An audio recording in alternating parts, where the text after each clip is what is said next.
لله رب العالمين والصلاة والسلام على سيدنا محمد وعلى آله وصحبه أجمعين أما بعد فأعوذ بالله من الشيطان الرجيم بسم الله الرحمن الرحيم وننزل من القرآن ما هو شفاء ورحمة للمؤمنين ولا يزيد الظالمين إلا خسارا وقال أيضا رب إني مسني الضر وأنت أرحم الراحمين صدق الله العظيم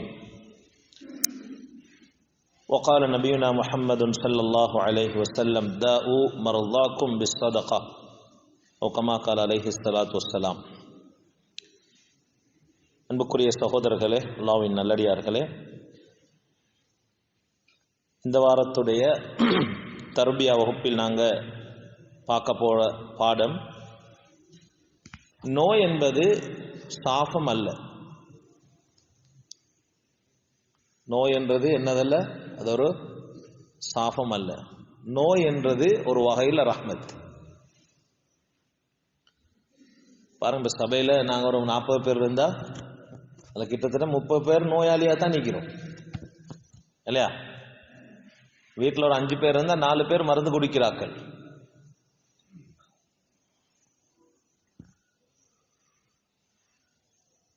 வைத்தியசாலைக்கு போய்த்து பார்த்தா கிளினிக்கு எக்கச்சக்கமான ஆக்கள்.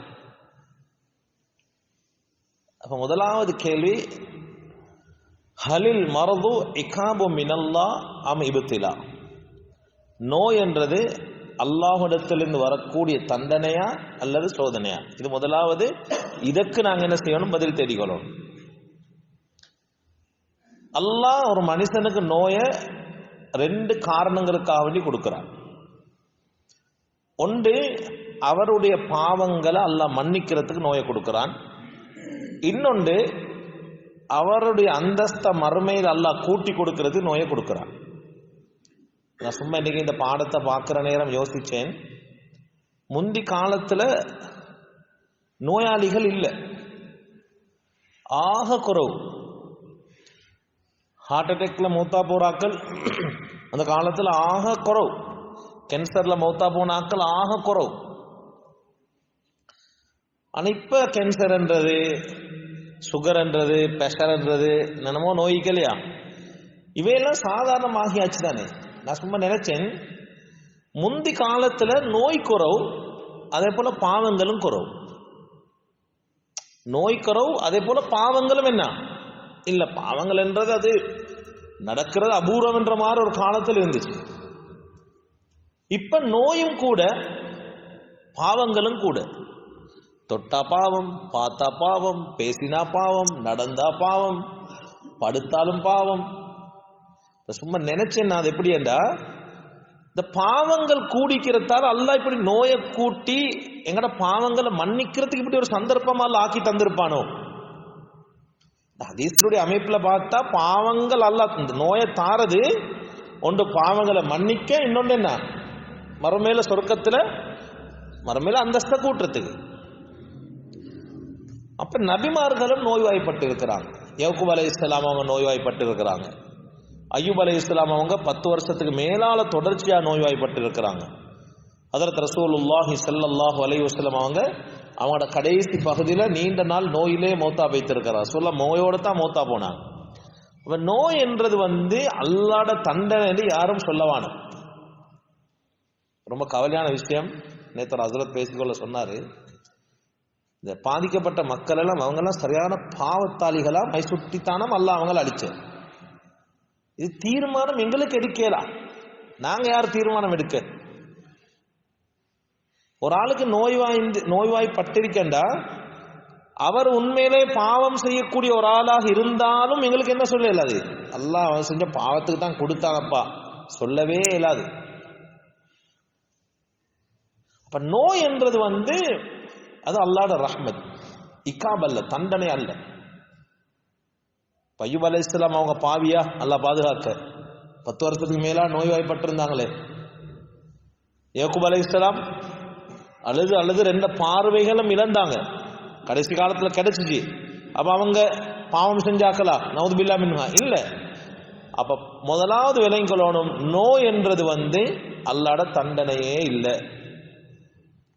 தண்டனையாக இருந்தாலும் எங்களுக்கு யாரையும் கை நீட்டி என்ன செய்யலாது, சொல்ல முடியாது. இந்த நோய் எல்லாம் தாரது அல்லாஹு தாலா எங்கட பாவங்களை மன்னிக்கிறது. புகாரில ஒரு ஹதீஸ் வருது, அன் அபி ஹுரைரத வ அபி சயீத் عن النبي صلى الله عليه وسلم قال ما يصيب المسلم من نصب ولا وصب ولا هم ولا حزن ولا أذى ولا غم حتى الشوكة يشاكها إلا كفر الله بها من الخطايا. சொன்னாங்க ரசூலுல்லாஹி ஸல்லல்லாஹு அலைஹி வஸல்லம் அவங்க, ஒரு மனுஷனுக்கு ஒரு முஸ்லிமுக்கு ஒரு நோய்வாய்ப்படுறது, அது நசப் சோர்வாய் கேளும், வசப்னா உடல்ல வலியா இருக்கேலும், ஹம்ண்டா எதிர்காலத்தை பத்தி கவலை, ஹசன்ண்டா முடிஞ்ச காலத்தை பத்தி, எங்களை கடந்த காலத்தை பத்தி கவலைப்படுறது, வலா அதன் ஏதாவது ஒரு நோவினை, வலா கம் இப்ப கவலை, இவைகள் எல்லாம் சொல்லிவிட்டு சொன்னாங்க ரசூலுல்லாஹி ஸல்லல்லாஹு அலைஹி வஸல்லம் அவங்க, ஒரு மனிதனுடைய காலில் ஒரு முள்ளு குத்திப்படுது, இவைகள் எல்லாமே முள்ளு குத்தி படுறது உட்பட அல்லாஹு தாலா அவருடைய பாவங்களை மன்னிக்கிறதுக்காக வேண்டித்தான இவைகள் எல்லாம் அல்லாஹு தாலா கொடுக்கிறது. அல்லாஹ் எங்கட பாவங்களை மன்னிக்கிறதுக்கு தான் என்ன செய்யறான், எங்கட உடல்ல நோய்வாய்ப்பாட்டு ஏற்படுறது, உள்ளத்துல நோய் அல்லாஹு தாலா ஒரு கவலை உண்டாக்குறது, இது எல்லாமே எங்கட பாவங்களை மன்னிக்கிறதுக்கு தான். திருமீதுல ஹதீஸ் வருது, அன் ஜாபிர் ரலியல்லாஹு அன்ஹு قال قال رسول الله صلى الله عليه وسلم يود اهل العافيه يوم القيامه حين يعطى اهل البلاء الثواب. நாளைக்கு மறுமையில அல்லாஹு தஆலா இந்த உலகத்துல நோயை கொண்டு சோதிச்ச ஆட்களுக்கு கூலி கொடுக்கறத இந்த உலகத்துல ஆரோக்கியமா இருந்த ஆட்கள் பார்ப்பாங்களாம். பார்க்கிற நேரம் அவங்க ஆசை வைப்பாங்களாம், எப்படி என்றா லவ் அன்ன ஜுலூதஹும் கானத் குரிதத் ஃபித் துன்யா, எங்க உடம்புல இருக்கிற இந்த தோல் எல்லாமே கத்திரிக்கோலால வெட்டப்பட்டிருந்தா நல்லா இருக்குமே என்று நினைக்கிற அளவுக்கு இந்த உலகத்துல சோதிக்கப்பட்டவங்க எல்லாத்துக்குமே அல்லாஹ் நாளை மறுமையில அந்தஸ்த உயர்தரமான ஒரு இடத்தை கொடுத்து கொண்டே இருப்பாங்க. இப்ப நோய்வாய்ப்பட்டவங்க எல்லாரும் மனம் சடைவாகிற நேரத்தில் இந்த ஹதீஸ்களை கொஞ்சம் திருப்பி பார்க்கணும். சிலவங்க சோர்வாகிறது, சிலவங்க பயம், நோயை சொல்றதுக்கு பயம், இந்த கேன்சர் நோயை சொல்றதுக்கு ஆட்கள் பயம், அப்படி ஒன்று இல்லை. எந்த நோயாக இருந்தாலும் அதுல பயப்படுறதுக்கு ஒன்றுமே இல்லை. அல்லாஹ்வுடைய புறத்திலிருந்து அல்லாஹ் எங்கட பாவங்களை மன்னிக்கிறதுக்கு தார். சிலவங்க மௌத்தா போனதுக்கு போறதான் தெரியும் இவர் ஒரு நோயாளி, குடும்பத்துல எல்லாம் நோயை மறைக்கிற, பார்க்க வர ஒன்று இல்லை. இப்படிங்கிற மார்க்கத்தில் இல்லை. நோய் என்றது அல்லாஹ்வுடைய புறத்திலிருந்து வரக்கூடிய ஒரு விஷயம் என்றதை மட்டும் நோயாளிகள் விளங்கினா போதும், நோய் சாதாரணமா எங்களுக்கு விளங்கும். அன்புக்குரிய சகோதரர்கள் எல்லாம் நல்லடியார்களே, அஹ்மதுல ஒரு ஹதீஸ் வருது, இப்னு மஸ்ஊத் ரலியல்லாஹு அன்ஹு அவங்க சொல்றாங்க, தஹல்து அலா நபி ஸல்லல்லாஹு அலைஹி வஸல்லம் வஹுவ யுஅகு வஅகன் ஷதீதா. நான் நபிகள் ஸல்லல்லாஹு அலைஹி வஸல்லம் அவங்களோட வீட்டுக்கு போனேன். அவங்க கடுமையான நோயில இருந்தாங்க. ஃபமஸஸ்துஹு, நான் ரசூலுல்லாஹ் பிடிச்சு பார்த்தேன். அப்ப சொல்றாங்க, நான் சொன்னேன் ரசூலுல்லாஹ் கிட்ட, யா ரசூலுல்லாஹ் இன்னக லதுஅகு வஅகன் ஷதீதா, நீங்க கடுமையாக சூட்ல இருக்கிறீங்களே, கடுமையான நோயாளியான்னு சொன்னேன். ரசூலுல்லாஹ் ஸல்லல்லாஹு அலைஹி வஸல்லம் அவங்க சொன்னாங்க, அப்படித்தான் என்று சொல்லிட்டு சொன்னாங்க, உங்கள 2 பேருக்கு வார நோய் எனக்கு தனியாக வருமென்றாங்க. எங்க 2 பேருக்குள்ள தலைவலிக்கு தானே, அது ரசூலுல்லாஹ்க்கு மட்டும் வரும். 2 பேருக்குள்ள நோய் ரசூலுல்லாஹ்க்கு மட்டும் அல்லாஹ் தஆலா கொடுப்பாங்க. 2 பேருக்குள்ள காய்ச்சல் பவர் ரசூலுல்லாஹ்க்கு மட்டும். அப்ப இப்னு மஸ்ஊத் ரலியல்லாஹு அன்ஹு சொல்றாங்க, நான் நபிகள் நாயகம் ஸல்லல்லாஹு அலைஹி வஸல்லம் அவங்கள்ட்ட கேட்டேன், லிஅன்ன லக அஜ்ரைன், அப்ப உங்களுக்கு 2 கூலியாடு கேட்டேன். ரசூலுல்லாஹி ஸல்லல்லாஹு அலைஹி வஸல்லம் அவங்க சொன்னாங்க, எனக்கு 2 கூலி தான். ஒரு மனுஷனுக்கு சோதிச்சா நோய் வந்தா என்ன கூலி கிடைக்குமோ அது 2 பேருக்குள்ள கூலி எனக்கு கிடைக்கும் என்றாங்க. சொல்லிட்டு சொன்னாங்க ரசூலுல்லாஹி ஸல்லல்லாஹு அலைஹி வஸல்லம், ذَلِكَ كَذَلِكَ مَا مِن مُسْلِمٍ يُصِيبُهُ أَذًى شَوْكَةً فَمَا فَوْقَهَا إِلَّا كَفَّرَ اللَّهُ بِهِ سَيِّئَاتِهِ كَمَا تَحُطُّ الشَّجَرَةُ وَرَقَهَا. சொன்னாங்க ரசூலுல்லாஹி ஸல்லல்லாஹு அலைஹி வஸல்லம் அவங்க, அப்படித்தானப்பா ஒரு முஸ்லிமுக்கு ஒரு ஊசி, ஒரு முள்ளு குத்துற ஒரு வலி ஒருவருக்கு வருது, அல்லது அதை விட கொஞ்சம் மேலாக வருது. அதை ஏன் கொடுக்கிறான்டா, அல்லாஹு தாலா அவருடைய பாவங்களை மன்னிக்கிறதுக்காக வேண்டியே கொடுக்கிறாராம். சொல்லிவிட்டு சொன்னாங்க, ஒரு மரத்திலிருந்து இலைகள் விழுகிறத போல அவருடைய பாவங்கள் எல்லாம் அவருடைய உடம்பிலிருந்து என்ன செய்தான், விழுதா வேண்டாம். நாங்கள் நோயாளி சந்திக்க போனாலும் அவர்கிட்ட சொல்லணும் ஒரு மன ஆறுதல். சில அடுத்துக்கள் நம்ம பார்ப்போம், அதை ஒரு ஆறுதலுக்கு சொல்லணும், அல்லாஹ் அவங்களோட பாவங்களை மன்னிக்கிறானப்பா, உங்களோட துவாவை கபூல் செய்கிறான், அல்லாஹ் உங்களுக்கு பெரிய அந்தஸ்தை தரைக்கிறான் என்று அவர்கிட்ட நோயை வச்சு நாங்கள் என்ன செய்யணும், அவர்கிட்ட மன ஆறுதல் சொல்லணும். முஆத் இப்னு ஜபல் ரலியல்லாஹு அவங்க அறிவிக்கிறாங்க, அவங்க சொல்றாங்க, இதபு துலியல் அபதுல் முஃமினு பிஸ்தக்மி قال لصاحب الشمال ارفع القلم عنه وقال لصاحب اليمين اكتب لعبدي احسن ما كان يعمل. அவங்க சொல்றாங்க, ஒரு மனுஷன் நோயை கொண்டு அல்லாஹ் அந்த முஃமினை சோதிச்சா அந்த அவருடைய இடது புறத்துடைய மலக்குக்கு சொல்லப்படுமா, உங்களோட பேனாவை உயர்த்துங்க, பாவங்கள் எழுதுறதுக்கு ஒன்றும் இல்லை, பேனாவை உயர்த்திக்கோங்க. வலது கரத்துள்ள அவருடைய அந்த மலக்குக்கு சொல்லப்படுமா, இவர் செய்யறதுல அமல்ல ஆக சிறந்த கூலி அவருக்கு எழுது. இப்ப ஒரு நோயாளிக்கு அவருடைய பட்டோலைகள் என்ன செய்யப்படுமா, அவருடைய கூலி எழுதப்பட்டு கொண்டே தான் இருக்கும். எங்கள்கிட்ட ஒரு பழக்கம் இருக்குது என்னன்னா, இந்த நோய் வந்தா நாங்க நோய்க்கு ஏசுற என்ன சனியண்டா இது, காலையிலேருந்து தலைவலி, ஒரு பலாய் காய்ச்சல் உண்டப்பா, நாங்க என்ன செய்யறோம், காய்ச்சலுக்கு தலைவலிக்கு என்ன செய்யறோம், ஏசுறோம். ரசூலுல்லாஹி ஸல்லல்லாஹு அலைஹி வஸல்லம் அவங்க பொதுவாக நோய்க்கு ஏசவானவன்னு சொல்லி இருக்கிறார். நோய்க்கு யாரும் திட்டாதீங்க. முஸ்லிமில் ஒரு ஹதீஸ் வருது, ஜாபிர் ரலியல்லாஹு அவங்க அறிவிக்கிறாங்க, ரசூலுல்லாஹி ஸல்லல்லாஹு அலைஹி வஸல்லம் அவங்க உம்மு சாயிப் என்ற ஒரு பெண்மணியுடைய வீட்டுக்கு போனாங்களாம். அப்ப கேட்டாங்களா, மாலகி யா உம்ம சாயிபி துஸஃப்ஸிஃபீன, என்னப்பா நீங்க நடுங்குறீங்க என்று அந்த உம்மு சாயிப் என்ற பெண்மணிகிட்ட கேட்டாங்களாம். அவ சொன்னாங்க, அல் ஹும்மா லா பாரக்கல்லாஹு ஃபீஹா, எனக்கு காய்ச்சல் வந்திருக்குது, நோய் உண்டு, இதுல பரக்கத்தும் இல்லை ஒன்றும் இல்லைன்ற மாதிரி சொன்னாங்களாம். ஃபகால நபி ஸல்லல்லாஹு அலைஹி வஸல்லம் சொன்னாங்களாம், நீங்க காய்ச்சலுக்கு ஏசவான, ஃபஇன்னஹா துذஹிபு خطايا பனி ஆதம் கமா யுذஹிபுல் கியரு ஹபஸல் ஹதீதி. சொன்னாங்களாம் ரசூலுல்லாஹி ஸல்லல்லாஹு அலைஹி வஸல்லம் அவங்க, காய்ச்சலுக்கு ஏசவானம் ஆதமுடைய மகனுடைய எல்லா பாவங்களையும் அந்த காய்ச்சல் இல்லாமலாக்குது. எது போலண்டா, துருப்பிடித்த இரும்பிக்கு தானே இதை நெருப்புல போட்டு அந்த துருவெல்லாம் இல்லாம போற மாதிரி அல்லாஹ் தஆலா அவருடைய உடம்புல இருக்கிற எல்லா பாவங்களையும் அல்லாஹ் தஆலா மன்னிக்கிறான் என்று சொன்னாங்க. பெரிய அந்தஸ்து. புகாரில் ஒரு ஹதீஸ் வருது, இப்னு அப்பாஸ் ரலியல்லாஹு அவங்க அத்தா இப்னு ரபாஹ் ரலியல்லாஹு அவங்கள்ட்ட கேட்டாங்களாம், சொர்க்கத்துக்கு நன்மாராயம் சொல்லப்பட்ட ஒரு பெண்மணி உங்களுக்கு காட்டட்டுமாண்டாங்களாம். அவர் சொன்னாராம், காட்டுங்க என்று சொன்னாங்களாம். இப்னு அப்பாஸ் ரலியல்லாஹு அவங்க ஒரு பெண்மணியை காட்டினாங்களாம்.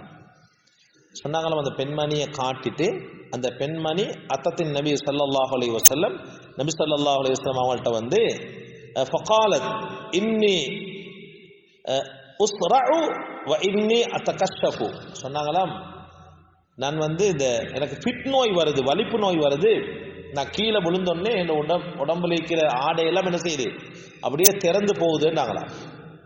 சொல்லிவிட்டு அந்த பெண்மணி சொன்னாங்களாம் ரசூலுல்லாஹி ஸல்லல்லாஹு அலைஹி வஸல்லம் அவங்கள்ட்ட, ஃபதுல்லாஹ் லி, அல்லாஹ் கிட்ட நீங்க எனக்கு துஆ கேளுங்களே அந்த நோய் எல்லாம் போறதுக்குன்னாங்களாம். நபி ஸல்லல்லாஹு அலைஹி வஸல்லம் அவங்க அந்த பெண்மணிகிட்ட கேட்டாங்களாம், இன் ஷி'தி ஸபர்தி வலகில் ஜன்னah, நீங்க பொறுமையா இருந்தீங்கண்டா இந்த நோயால் என்ன கிடைக்கும், சொர்க்கம் கிடைக்கும். வைன் ஷி'தி, நீங்க நாடுறீங்கண்டா தஅவுத்துல்லாஹ ஐயுஆஃபிக ஐயுஆஃபிகி, உங்களுக்கு ஆரோக்கியம் கிடைக்கிறதுக்கு நான் அல்லாஹ் கிட்ட துஆவும் கேட்கலும் என்று ஆப்ஷன் கொடுத்தாங்களாம். ஏதாவது ஒன்று சொல்லுங்க. அந்த அந்த சஹாபாக்கள் எல்லாம் அவங்களோட லட்சியமே என்னவாய்க்கும்? சொர்க்கம் தானே. அந்த பொம்பளை சொன்னாலாம், நான் பொறுமையா இருக்கிறேன், என்ன நோய் குணமாகறதுக்கு நீங்க அல்லாஹ் கிட்ட துஆ கேட்க தேவையில்லை. ஆனாலும் நான் அந்த ஃபிட் நோய் வந்து கீழே விழுந்துட்டேன்னா என் உடம்புல இருக்கிற அந்த மேலாடை எல்லாம் கலண்டு போகுது, அப்படியே ஓரமாகுது. இதை மட்டும் இல்லாம போறதுக்கு நீங்க அல்லாஹ் கிட்ட துஆ செய்யுங்க, நோய் இருக்கட்டுமேண்டாங்களாம். ரசூலுல்லாஹி ஸல்லல்லாஹு அலைஹி வஸல்லம் அவங்க அந்த துஆவை செஞ்சுட்டு அந்த பெண்மணிக்கு நன்மாராயம் கூறினாங்களாம். அப்ப இப்னு அப்பாஸ் ரலியல்லாஹு அன்ஹு சொல்றாங்க, இந்த பொம்பளை வந்து லேசான பொம்பளை அல்ல, கிடைச்ச நோயை பொறுமையாக ஏற்றுக்கொண்டதால அல்லாஹ் இந்த பொம்பளைக்கு என்ன கொடுத்துறான்? சொர்க்கத்தை கொடுத்துனான். அதனால நோய் வந்தா நாங்க இயன்ற அளவு பொறுமையா இருக்கிறது முயற்சி செய்யணும். நோய் கேசக்கூடாது. அது என்ன நோய் வந்தாலும் சரி பொறுமையாக ஏற்றுக்கொண்டால் இந்த ஹதீஸ நினைவு வரணும். அல்லாஹ் இந்த பொறுமையால எனக்கு என்ன செய்வான்? சொர்க்கத்தை தருவான் என்ற எண்ணம் வரணும். உமர் இப்னு கத்தாப் ரலியல்லாஹு அன்ஹு சொல்றாங்க, ஒரு மனுஷனுக்கு அல்லாஹு தஆலா நோயை கொண்டு சோதிச்சாரண்டா அதுல ஒரு நிஅமத் இருக்குது. அது என்ன நிஅமத் என்றால் அல்லாஹு தஆலா அவருடைய பாவங்களை மன்னிக்கிறான், அதே போல அவருடைய அந்தஸ்துகளை உயர்த்துறான். ஹஸன் அல் பஸரி ரஹ்மத்துல்லாஹி அவங்க சொல்றாங்க, அல் மர்த் யுதக்கிருல் அப்த நிஅமத் அஸ்ஸிஹ்ஹ. ஒரு மனுஷனுக்கு நோய் வந்தா ஆரோக்கியத்தை அப்படியே நினைவு காட்டுமா. நோய் வரக்குள்ள என்ன செய்யும்? காய்ச்சல் வந்தா அந்த ஆரோக்கியமா இருக்கிற காலத்துல நான் சரியா பயன்படுத்த இல்லையே, என் நிலைமையெல்லாம் மோசமாகிச்சே, அந்த ஆரோக்கியத்தை ஒரு நோய் என்ன செய்யுமா? நினைவுபடுத்துமா. அதே போல வயபஅஸுஹு அலா தௌபா வல் இனாபா, அல்லாஹ் பக்கம் மீள்றதுக்கு தௌபா செய்யறதுக்கு அவருக்கு அதை ஞாபகத்தை ஏற்படுத்தும் என்று ஹஸன் அல் பஸரி ரஹ்மத்துல்லாஹி அவங்க சொல்றாங்க. ஃபضل இப்னு ஸஹல் ரஹ்மத்துல்லாஹி அவங்க சொல்றாங்க, இன்ன ஃபில் இலலி லநிஅமா, நோய்க்கு பல நிஅமத்துகள் இருக்குது. லா யன்பகி லில் ஆகிலி அன் யஜ்ஹலஹா, ஒரு அறிவாளி இதை அறியாம இருக்க முடியாது என்று சொல்லிட்டு 6 விஷயங்களை சொல்றாங்க. ஒரு மனுஷனுக்கு நோய் வந்தா 6 விஷயங்கள் கிடைக்குது. முதலாவது ஃபஹிய தம்ஹீசுன் லிதுனூபி, அவருடைய பாவங்கள் எல்லாம் மன்னிக்கப்படுது. இரண்டாவது வதுஅர்ரிது லி ஸவாபி ஸப்ர், பொறுமை காத்ததுக்காக வேண்டி அவருக்கு நன்மை வழங்கப்படுது. வஇகாதிம் மினல் கஃப்லா, மறதியில் இருந்திருப்பாரு, ஒரு நோய் வந்தோடனே மௌத்துடைய சிந்தனை வரும். ஒரு நோய் வந்தோடனே அட கடன் குடிக்க இருக்கப்பா மௌத்தாகி என்ன செய்யற ஒரு விழிப்பு என்ன செய்யும் ஒரு மனுஷனுக்கு வரும். நாலாவது சொல்றாங்க வதத்கீரின் ஃபீ ஹாலி ஸிஹ்ஹா, ஒரு மனுஷனுக்கு நோய் வந்தோடனே ஆரோக்கியத்தை அப்படியே நினைவுபடுத்தும். அஞ்சாவது சொல்றாங்க வஸ்தித்ஆஇன் லித்தௌபா, தௌபாவின் பக்கம் விரைவத்துக்கு அவருக்கு என்ன செய்யுமாம்? சந்தர்ப்பத்தை உருவாக்கி கொடுக்கும். ஆறாவது சொல்றாங்க வஹவ்வின் அலா ஸதகா, நோய் வந்தோடனே சதக்கா கொடுக்கணும்னு எண்ணம் வரும். பட்ட கஞ்சனா இருப்பாரு, நோய் வந்தோன்னு ஒரு ஆடை ஒன்று அறுத்து கொடுப்போமா, சரியா வரட்டும், ஒரு மதரசாக்கு ஒரு ஆடை கொடுப்போமே, அது அல்லாஹ் கொடுக்கிறது. கொடுக்காம இருந்தியே நோயொண்ட தந்து அல்லாஹ் தூண்டுற. அப்ப இந்த நோயின் மூலமாக எங்களுக்கு பல நிஅமத்துகள் இருக்குது. கடைசியா ஒரு ஹதீஸ் சொல்லி முடிச்சு கொள்றேன். இப்ப நோயே வராம இருக்கிற ஆளுகளை பத்தி என்ன சொல்றது? ஒரு நகைச்சுவான ஒரு வரலாற்று சம்பவம் உண்டு. அது ஹதீஸும் குர்ஆன் ஆயத்தும் அல்ல, ஒரு வரலாற்றில் வரக்கூடிய ஒரு நகைச்சுவான ஒரு சம்பவம். ஒரு ஹஸரத் வந்து பயான் பண்ணினாராம், நோய் வந்த அருள் அப்பான்னு ஒரு பயான் பண்ணினாராம். இப்போ பயான் கேட்டுக்கொண்டிருந்தவருக்கு ஒரு யோசனை போறாம், ஏன்டா பொம்பளைக்கு நோயே வந்தில்லையே, இப்போ மோசமான ஆள் உண்டாய்க்குமோ என்று நினைச்சு வீட்டுக்கு போனாவாம். வீட்டுக்கு போயிட்டு வீட்டில் கேட்டான், வா உங்களுக்கு எப்போ சரி நோய் வந்தீங்க? இல்லவா எனக்கு ஒரு நோய் மாறலப்பா, நான் தான் கண் மாறி இருக்கிறேன்டா. இதை பார்த்தா நோய் வந்தா தானே அல்லாவுடைய அருள், நோய் வராட்டி என்ன அல்லாவுடைய அருள் இல்லையே இருக்கு. இந்த ஆளோட வாழை இல்லாத அருள் இல்லாத ஆளோட கூட்டியன் போனான். கூட்டியன் போகல, இவன் ஒன்றும் கேட்க இல்லையா, காட்டு வழியால் தான் போறான். போகல அவ நடந்து கொண்டு போகல, அவட காலில் ஒரு முள் குத்து படிச்சான். அப்ப மாப்பிள்ள என்ன செஞ்சாராம், என்னன்னு கேட்டான். இல்ல முள்ளோடு குத்தினண்டாம். இவரே குனிஞ்சி முள்ள எடுத்து கொடுத்து விட்டு கொண்டு வந்தாராம். வைஃப் கேட்டாவாம், என்னவா கூட்டிக்கொண்டு போனீங்க, முள்ளு குத்தின கூட்டிக்கொண்டு வந்தீங்க? இல்லவா, இன்னைக்கு ஒரு பயான் கேட்டேன், நோய் வாரவங்க எல்லாம் அல்லாவுடைய ரஹ்மத் அடைஞ்சவங்க, உங்களுக்கு நோயே வந்தில்லை, அப்ப நீங்க அல்லாட ரஹ்மத்தொட்டும் தூரமான ஆளே, உங்களோட வாழ்றதை விட உங்களை டிவோர்ஸ் பண்றது நல்லமென்று தான் காளியாட்ட கூட்டிட்டு போனேன். இடையில உங்களுக்கு ஒரு முள்ளு குத்தி பட்டுச்சு, அப்ப முள்ளு குத்தினா உங்களுக்கு அல்லாட அருளைக்கு வாங்கன்னு கூட்டின்னு வந்தாராம். என்ன சொல்ல வந்தா, அந்த நோய் என்றது ஒரு முள்ளு குத்தப்பட்டாலும் அதுவும் ரஹ்மத்து தான். சரி, புகாரில் ஒரு ஹதீஸ் வருது, ரசூலுல்லாஹி ஸல்லல்லாஹு அலைஹி வஸல்லம் அவங்க ஒரு காட்டு அரபி ஒன்று கண்டாங்களாம். ஒரு திடகாத்திரமான ஒரு ஆள், அவர் ஜவான் என்றுவாங்களே, ஜவான். ஒரு விஷயம் உண்டு என்னன்னா, அந்த ஜவான் ஆக்கள் எல்லாம் ஒரு காலத்துல அப்படி இருந்தால் கட்ஸுல்லால் என்று நாங்க பேசுவோம் தானே, அவங்கெல்லாம் அந்த கட்ஸை அல்லாவுக்கு வேண்டி பயன்படுத்தும். மக்களை மிரட்டுறதுக்கு, பறிக்கிறதுக்கு, கொலை செய்யறதுக்கு, மற்றவங்களை சும்மா இழிவா பார்க்கறதுக்கு பயன்படுத்தினால் முடிவுகள் மோசமா இருக்கு. ஏன்னா இந்த உடல் எப்பவுமே ஒரே மாதிரி இருக்காது. என்ன நீங்க இன்னொரு 10 வருஷத்துக்கு பிறகு பார்த்தீங்கன்னா தாடியெல்லாம் பழுத்து மூஞ்செல்லாம் சுருங்கி அப்படிதான் நீங்க. இந்த உடல் எங்களுக்கு எப்பவுமே என்ன இல்லை, நிரந்தரம் அல்ல, அது மாறிக்கொண்டே இருக்கும்.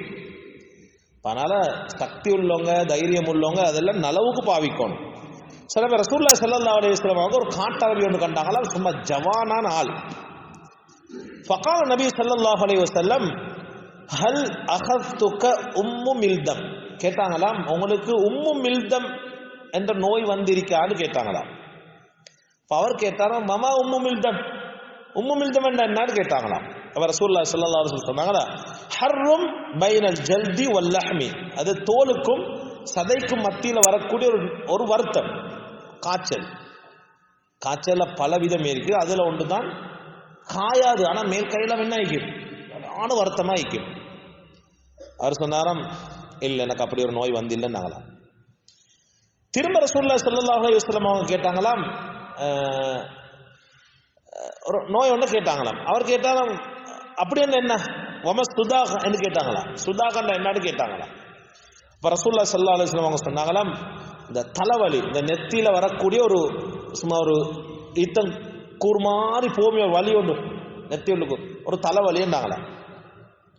அவர் சொன்னாராம், எனக்கு இல்லை அப்படி ஒரு நோயும் வந்தில்லைன்னாங்களாம். அப்ப ரசூலுல்லாஹி ஸல்லல்லாஹு அலைஹி வஸல்லம் அவங்க அவர் போனதுக்கு போற சஹாபாக்களுக்கு சொன்னாங்களாம், மன் அஹப்ப ஐ யன்துர இலா ரஜுலின் மின் அஹ்லின் நார், யார் ஒருவர் ஒரு நரகவாசிய பார்க்கறதுக்கு விரும்புறீங்களோ அவரை பார்த்துக்கோங்கன்னாங்களாம்.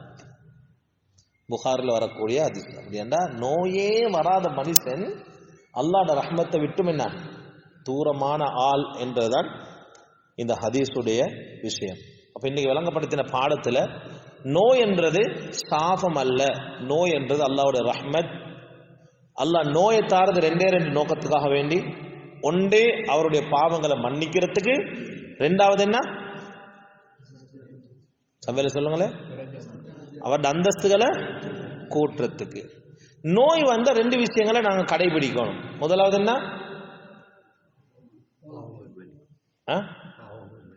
நோய் வந்தா நாங்க 2 விஷயங்களை, நான் இப்ப பாடம் நடத்தினாலும் கடைசி ஒரு கேள்வி கேட்பேன், ஏன்னு சொல்லுங்க, பாடத்தில் இருக்கிறீங்களா இல்லையான்னு நான் ஒரு பரீட்சை செய்யணுமா இல்லையா? இருப்பீங்க, இல்லாம இல்ல, சொல்லுங்களேன். நோய் வந்த 2 விஷயங்களை கடைபிடிக்கணும். முதலாவது என்ன, பொறுமை. ரெண்டாவது, நோய்க்கு நாங்க ஒரு நாளும் என்ன செய்யக்கூடாது, ஏசக்கூடாது. خير. وآخر دعوانا الحمد لله رب العالمين.